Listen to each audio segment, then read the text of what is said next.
அடிக்கடி டாக்ஸியில் பயணம் செய்பவரா? அப்போ ஃபாஸ்ட் ட்ராக் ஆப்பை டவுன்லோட் செய்து ரூபாய் 50 டிஸ்கவுண்ட் ஆக பெறுங்கள்.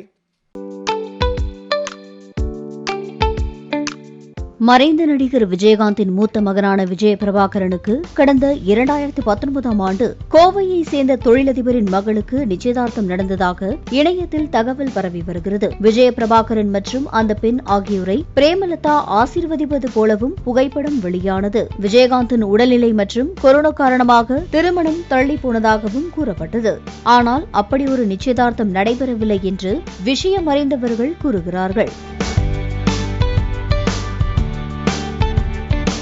விஜய பிரபாகரனுக்கு கோவை தொழிலதிபர் மகளை பெண் பார்க்க போனது உண்மைதான் என்றும், ஆனால் நிச்சயம் எல்லாம் நடைபெறவில்லை என்றும் கூறுகின்றனர். பிரேமலதா, விஜய பிரபாகரன் ஆகியோர் கோவைக்கு சென்று பெண் பார்த்துள்ளனர். ஆனால் பெண் வீட்டிலோ அத்தனை மீடியாக்காரர்களும் இருந்துள்ளனர். இதைக் கண்டு பிரேமலதா அதிர்ச்சியடைந்ததாக நெருக்கமானவர்கள் தெரிவித்துள்ளனர். பெண் பார்க்கும் படலத்தை இப்படி விளம்பரப்படுத்தியதை பிரேமலதா ரசிக்கவில்லை என்றும், அதனால் பெண்ணை மட்டும் பார்த்துவிட்டு சென்னை திரும்பிவிட்டதாகவும் கூறுகின்றனர். மேலும் பெண் பார்க்க சென்றபோது விஜய பிரபாகரன் அருகில் தங்கள் மகளை அமர வைத்து ஆசீர்வதிக்கும்படி கேட்டுக் கொண்டதால் பிரேமலதா ஆசீர்வதித்தார் என்றும், அதுதான் அந்த புகைப்படம் என்றும், நிச்சயதார்த்தம் நடந்தால் விஜயகாந்த் அந்த நிகழ்ச்சியில் பங்கேற்றிருப்பாரே என்றும் விஷயம் அறிந்தவர்கள் கூறுகின்றனர்.